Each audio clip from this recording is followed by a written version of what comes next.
is a matter of this discontent with how the EU politics are influencing individual countries. So obviously the Green Deal, the impact on energy prices and so on and so forth. Also Czechia, they are not an easy country to be pushed to the limits. So it's not so easy to then create this network of so-called NGOs that would try to push for this narrative coming from the European Commission. The biggest question regarding Czechia is industry and the current state of the economy. The entire Central Europe is completely dependent on industries, particularly the German car industry, and it's in a shambles. What were the people from the Social Democratic group thinking, from the Liberals and parts of the EPP, whose voters are actually pretty normal, decent people usually, who detest violence, who do not want to have a political culture dominated by Antifa thugs beating up people on the street? What is their message to the electorate? France actually has a deeper problem, which is economic stagnation. If you count together government debt, private household debt, and debt held by corporations and businesses, then France is actually number one in Europe. The storm is brewing. And it's just a matter of time when it all blows up in Macron's face. So hello and welcome back to the MCC Brussels podcast. I'm Jacob Reynolds, Head of Policy for MCC Brussels. And this week on the podcast, delighted to be joined by returning guest Richard Schenk. It's a pleasant day. And another one of our colleagues, Agnieszka Kolek. Welcome. Thank you for having me.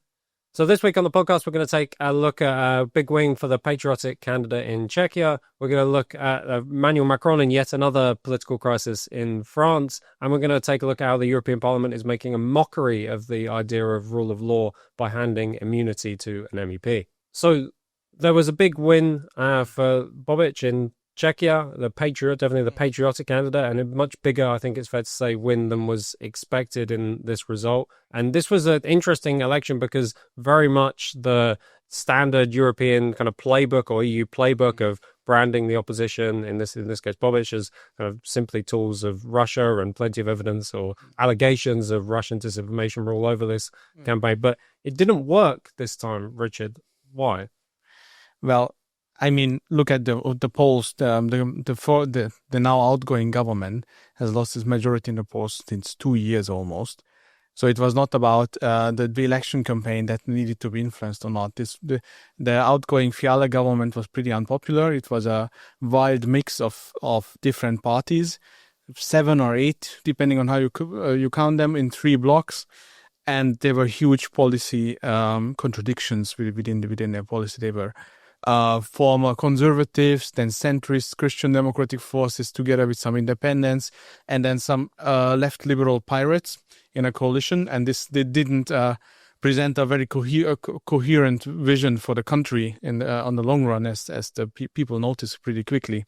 So this was not about the election campaign. It was more about the popularity of the previous government. It already began to fall apart. A year ago, the pirates left the coalition, so it was a pretty unstable coalition to begin with.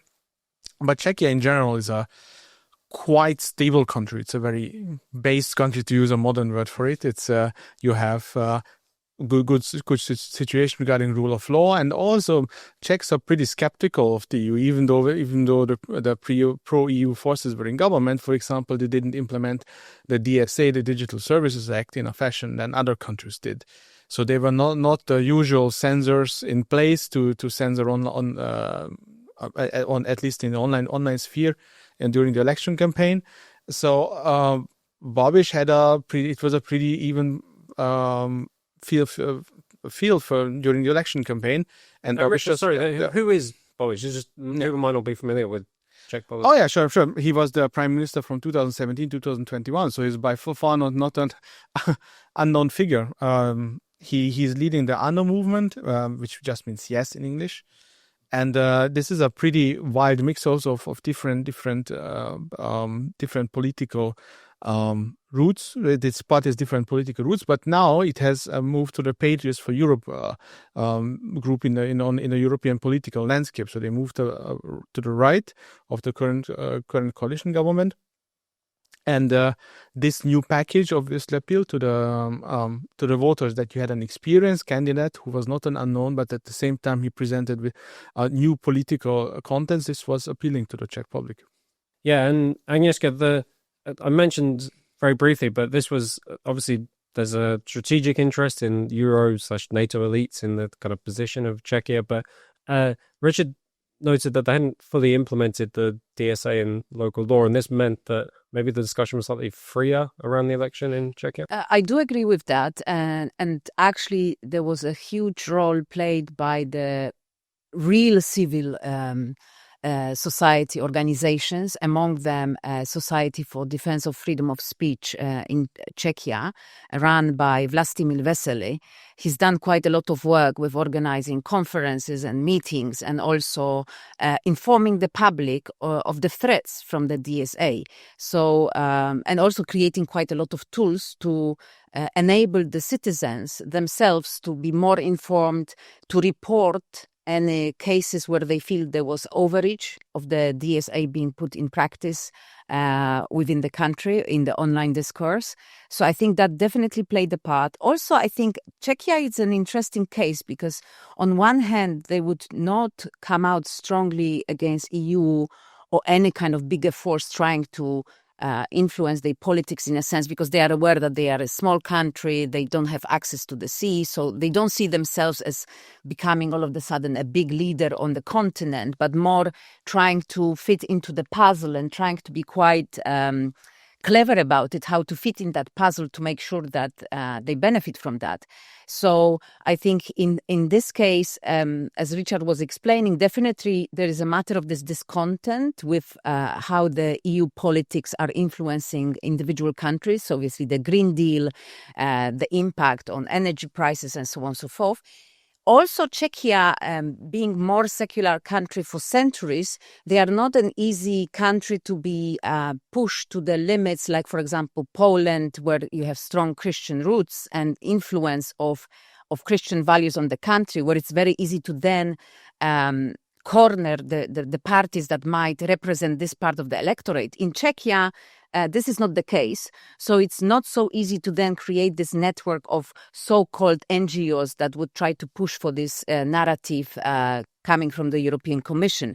So I think that's also part of this immunity in Czechia, that they have stronger basis to then start from a different point and come into this election.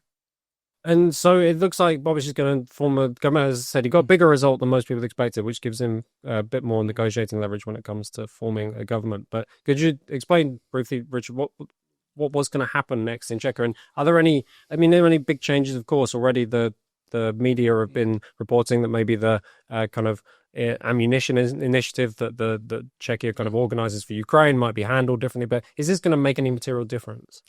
Yeah, sure, it will. But first, the big question is how to organize the government. Babiš scored about 40% of the mandate, so he still needs two smaller parties as cooperation or coalition partners. I think at least one of them is unproblematic, even for Babiš. The other one is more to the right than Babiš, way more. They are very skeptical about NATO and EU membership. And here the president comes into play, because currently the president is from the pro-EU camp, and he has already signaled that he will not accept this right-wing party, the SPD, in as our coalition partner. So what Babiš will do, most likely, he will form a minority cabinet with outside, which is tolerated from the outside, from the motorist party, there's the more unproblematic party, but also from the SPD. So this will be a right-wing camp government, but he needed to make some concessions because the president has significant powers. And also, but nevertheless, he will need the two parties, because in the upper house, in the Senate, he has no majority, and the lower house can outvote the Senate only if with an absolute majority. So he will need to rely on these far-right votes as well. Nevertheless, we will see some, and because of this, we will see some significant policy changes, I think, in mostly on foreign policy as well. So Ukraine, he already scaled back on the promises Czechia has made regarding this supplying Ukraine. But in general, I think the biggest question regarding Czechia is industry and the current state of the economy.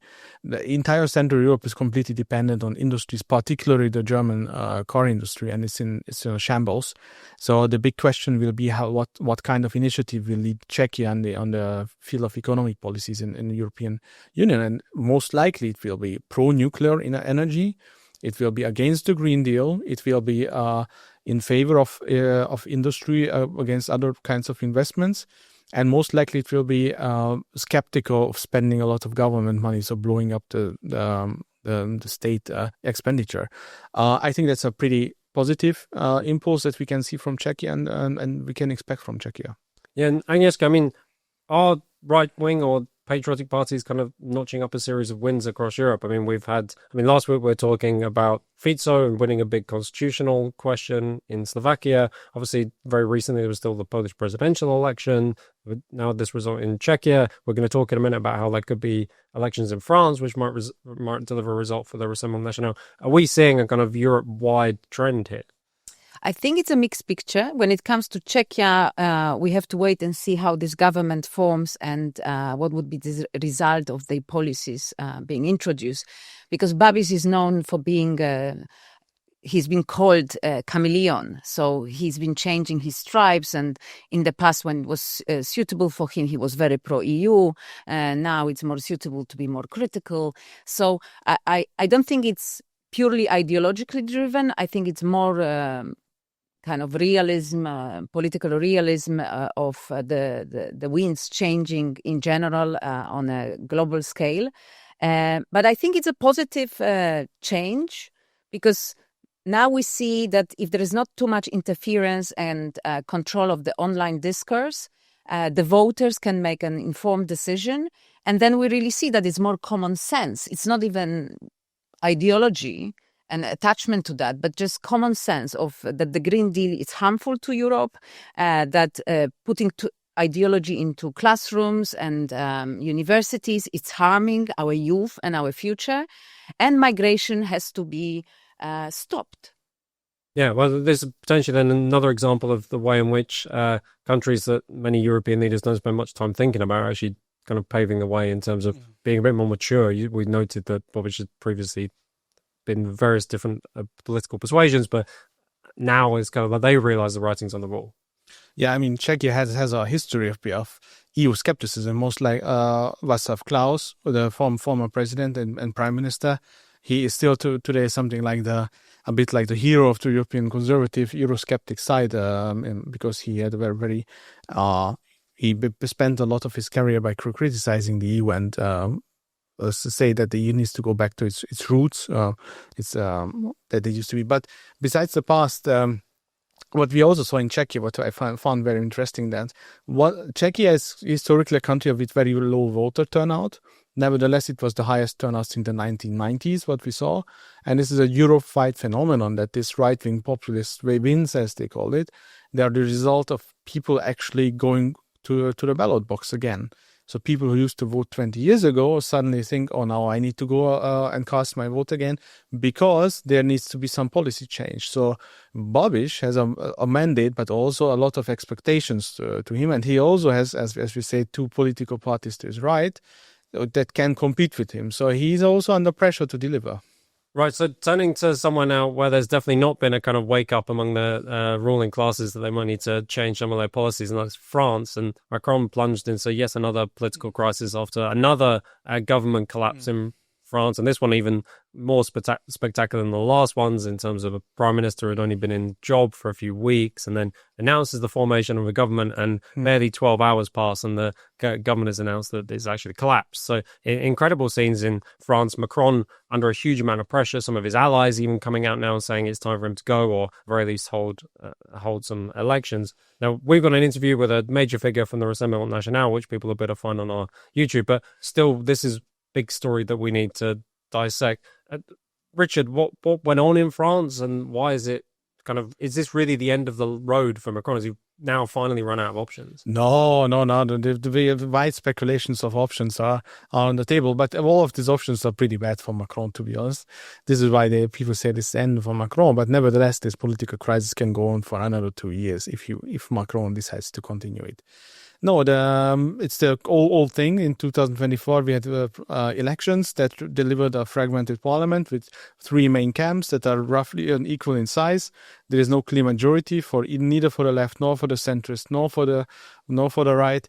And Macron failed to So he made this alliance with the political left during the elections to keep the right from getting the majority of the seats, but this resulted in the political left being emboldened enough to make huge claims regarding state expenditure and how the budget should be run. So I think his best option currently is to actually appoint a prime minister from the left, most likely from the Social Democratic Party, Socialist Party in France, maybe Olivier Faure. This will give him at least the support of parts of the left enough to block a vote of no confidence in the new government, at least for some months. But this will further embolden their claims into how the new budget should be run. And as France is already struggling to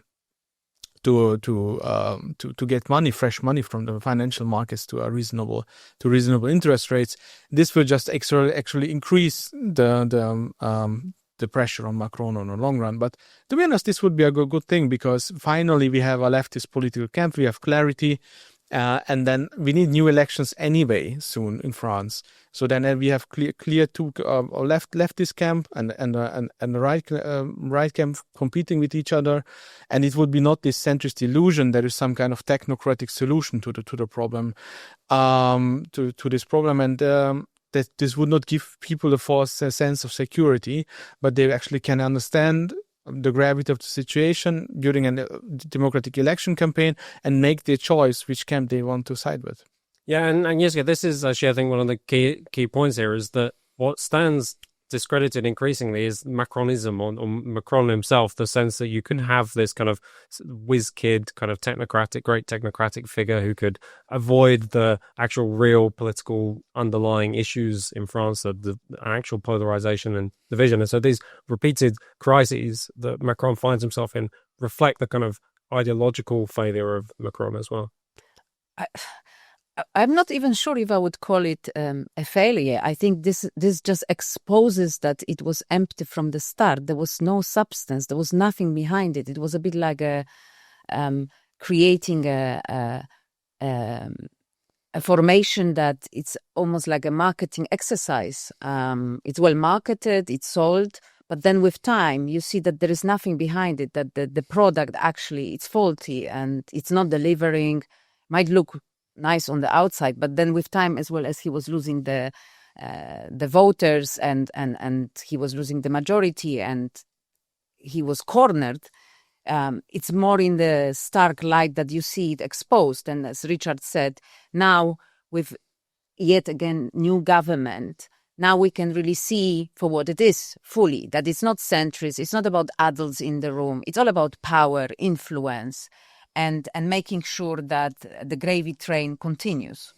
Yeah, and Richard, you alluded to, I mean, one of the kind of catalysts for these crises has been the repeated failure to pass a budget. And this is linked to bigger questions in France about whether France is even solvent as a country, whether the kind of entitlements are out of control, whether taxes can ever be kind of got under control. What are the kind of financial or economic situations driving this as well? Well, France overspent for decades now, actually. The most recent wave of overspending was during COVID, when France used the relaxation of European fiscal rules and all this new debt that was issued to actually spend more on pensions, because COVID was 2 years before, and in the years before the 2022 presidential elections, and Macron created a lot of new pension schemes for his voters, and older voters voted very much for Macron actually in 2022. So this was the reason why they overspent now. And France actually has a deeper problem, which is a very economic stagnation since two decades, roughly, since the introduction of the euro. They struggle to find a business model that is able to deliver a sustainable growth to their economy. So they have other huge problems as well, like, for example, a lot of the big state-owned corporations are also a lot in debt. If you count together government debt, private household debt, and debt held by corporations and businesses, then France is actually number one in Europe, not Italy, because the Italian households and businesses are in pretty good shape compared to France. So France is a huge player, obviously, in the European fiscal and monetary policies, but there's no money in Europe that could ever bail out France. So if France defaults on any of this debt, then we are in very deep economic struggles for the Eurozone. Yeah. Agnieszka, I wanted to ask the kind of question about who's waiting in the wings, because Rassemblement National, I mean, some polling is just as kind of surge in support for them, but they're very much positioning themselves as the alternative. And it's interesting because at least the pitch for a centrist candidate used to be, you might not have anything exciting, but we'll at least get things done. And now France appears increasingly like a laughingstock in Europe and of government. The crises get worse and worse. And does that position, the thing that used to be able to use to keep the Rassemblement National out, that they're not like a serious party or that they're dangerous, so they increasingly look actually more sensible than the supposed sensible candidates? That's true, that they look more sensible and at least that they name the problems and they try to find solutions. But I wonder how it will go because obviously the older generation has been bribed with the money, the pensions, and they keep voting for Macron because this is in their financial interest. But obviously there is a change of generation, so I think more and more we will see the influence of the younger vote, and increasingly the younger voters are disillusioned because they see that not only they don't get any perks, they find it difficult to find jobs and to move forward in their lives, and not to mention that the country is not safe and secure because issues with violence, sexual harassment, rapes, it's so common that you cannot hide it anymore because it's just so in your face. So definitely the storm is brewing, and it's just a matter of time when it all blows up in Macron's face. Yeah, so as I said, we got an interview with Thierry Mariani. He's a major figure in the Rassemblement National and in French politics more generally. So check that out as well for more on the topic of Macron.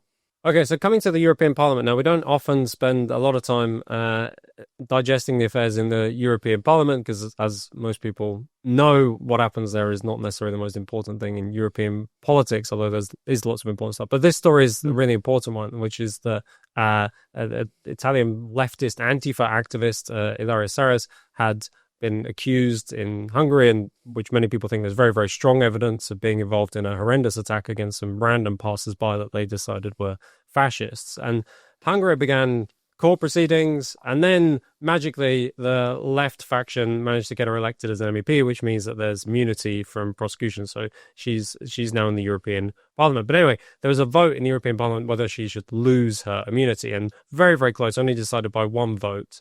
She managed to keep her immunity. But what does this say, Agnieszka, about the so-called rule of law in Europe? If you can have a figure who's wanted of a very, very serious crime, and then suddenly it can all go away because she's an MEP.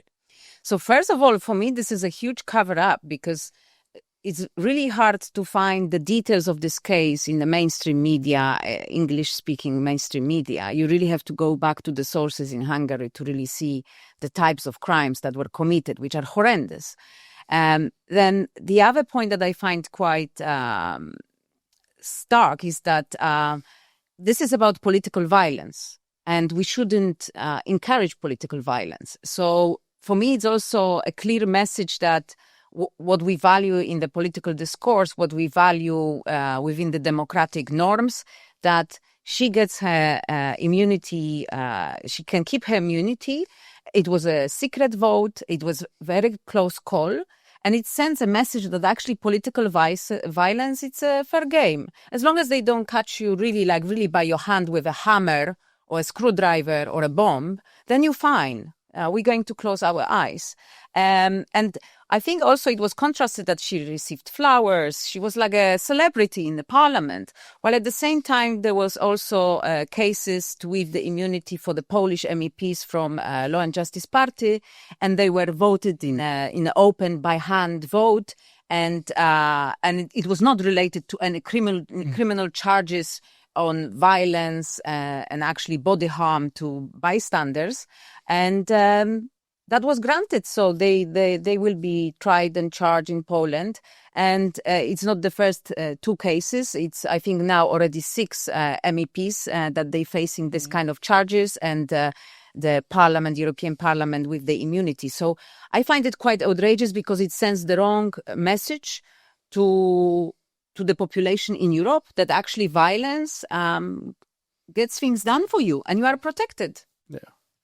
Yeah, well, what I always think, okay, one thing is that the far left and the Greens are defending Ilaria Salis because this is the kind of like violent leftist activism they always propagate, that how we should fight against fascism. This is their vision. It makes sense within their own ideological framework. But honestly, what were the people from the social democratic group thinking, from the liberals and parts of the EPP, whose voters are actually pretty normal, decent people usually, who detest violence, who do not want to have a political culture dominated by Antifa thugs beating up people on the street?